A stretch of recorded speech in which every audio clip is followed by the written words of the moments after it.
ये YouTube channel math solution में आपका स्वागत है। यदि आपने अभी तक चैनल को सब्सक्राइब नहीं किया है तो प्लीज़ चैनल को सब्सक्राइब कर बेल आइकन का बटन ज़रूर प्रेस कर लें, जिससे कि गणित के किसी भी प्रश्न पर बनने वाली वीडियो अपलोड होते ही नोटिफिकेशन के द्वारा आप तक शीघ्र पहुंच जाए। प्रश्न संख्या 3 है प्रश्नावली 8.6 में राजू एक पुस्तक रुपया 35.65 की खरीदता है। उसने दुकानदार को रुपया 50 दिए। दुकानदार ने उसे कितने रुपये वापस दिए। अब देखिए दशमलव संख्याओं को जो आपने घटाना सीखा, दशमलव संख्याओं में से एक संख्या में से दूसरी संख्या को कैसे घटाते हैं ये आपने सीखा।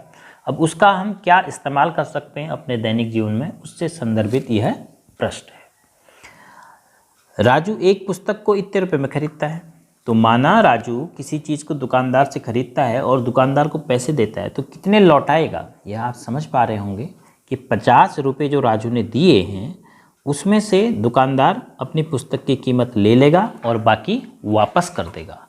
तो यानी 50 रुपये में से 35.65 वो अपने पास रख लेगा, घटा देगा और बाकी जो बचेगा वो राजू को दे देगा। तो क्या करेंगे हम, 50 रुपये में से 35.65 घटाएंगे और जो घटाने के बाद हमें धनराशि प्राप्त होगी वह वापस दी जाएगी दुकानदार के द्वारा राजू को।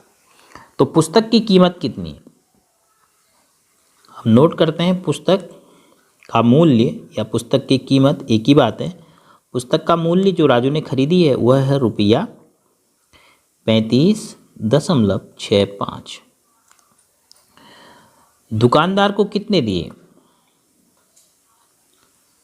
दुकानदार को दिए कितने, बराबर रुपया 50। अब रुपया 50 में कहाँ पर दशमलव है यह आप समझ रहे होंगे। तो राजू को कितने वापस मिलेंगे, राजू को वापस दिए बराबर 50 में से हम पुस्तक की कीमत को घटा देंगे। अभी किस प्रकार हम घटाएंगे, देखो 50 में से घटाएंगे तो 50 में कहाँ पर दशमलव है, शून्य के बाद, तो यहाँ पर दशमलव लगा देते हैं। तो 35 में दशमलव के बाईं तरफ इकाई में 5, दहाई में 3, दशांश में 6, शतांश में 5। तो ऊपर की संख्या में दशांश भी खाली है, शतांश भी खाली है, भर देते हैं शून्य से और उसके बाद हम घटा देंगे। तो शून्य में से 5 घटा 5, क्योंकि 10 में से घटेगा तो यहाँ 9 बचा, 9 में से 6 3, यहाँ भी 9 बचा, दशमलव के बाद इकाई स्थान में 9 में से 5 4 और यहाँ 4 बचा क्योंकि यहाँ से हासिल लिया था, तो 4 में से 3 1। तो 14 रुपया 35 पैसा। तो कितना वापस दुकानदार ने दिया होगा राजू को, रुपया 14.35।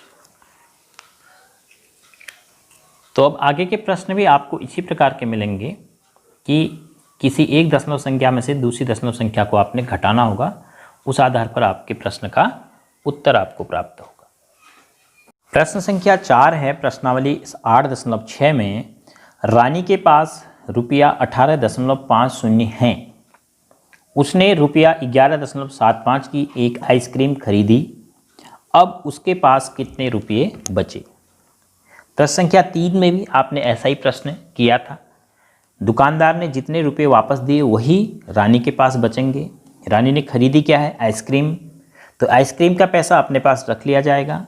कितने रुपये में से, 18 रुपये 50 पैसे में से। तो रानी ने 18 रुपये 50 पैसे में से कितने दिए दुकानदार को, 11 रुपया 75 पैसा। तो बाकी शेष कितना बचा, जितना रानी के पास था उसमें से हम आइसक्रीम की कीमत को घटा देंगे। तो रानी के पास कितना रुपया था, तो रानी के पास धन, रानी के पास शुरुआत में कितना धन था, रुपया 18.50। अब रानी ने क्या खरीदा, आइसक्रीम। तो आइसक्रीम का मूल्य क्या होगा वो आपको दिया है। आइसक्रीम का मूल्य बराबर रुपया 11.75। तो अब रानी ने अपने जो पैसे हैं 18.50 उसमें से 11.75 खर्च कर दिया, तो रानी के पास कितने बचे? तो रानी के पास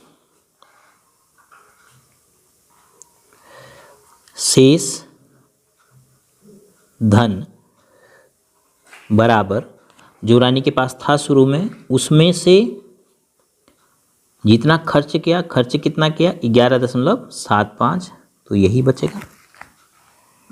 तो यहाँ पर अब घटाना आसान है क्योंकि दोनों में बराबर स्थान है। 18.50 में से 11 है, दशमलव के नीचे 0.75 घटाना है। शून्य में से 5 नहीं घटता, यहाँ से आपने हासिल लिया तो 10 में से 5, यहाँ 4 बचा, 4 में से 7 नहीं घटेगा तो यहाँ से हासिल लिया तो 4 का 14 हो गया, 14 में से 7 और यहाँ बचा 7 में से 1 6 और 1 में से 1 0। तो कितना बचा? रुपया 6.75 ये रानी के पास शेष धन है। जब भी आपके पास कुछ धन होगा जेब में, आप कुछ खरीदेंगे तो आपके पास फिर खरीदने के बाद कितना बचेगा? जितने का आपने खरीदा वो माइनस कर देंगे, उसको घटा देंगे, बाकी शेष जो होगा वो आपकी जेब में ही होगा। तो इसी प्रकार हम इस प्रश्न को भी कर रहे हैं। उसके पास 18.50 रुपये थे, उसमें से इतने की आइसक्रीम खरीद ली, यानी इतना पैसा खर्च कर दिया, तो कितना बचा?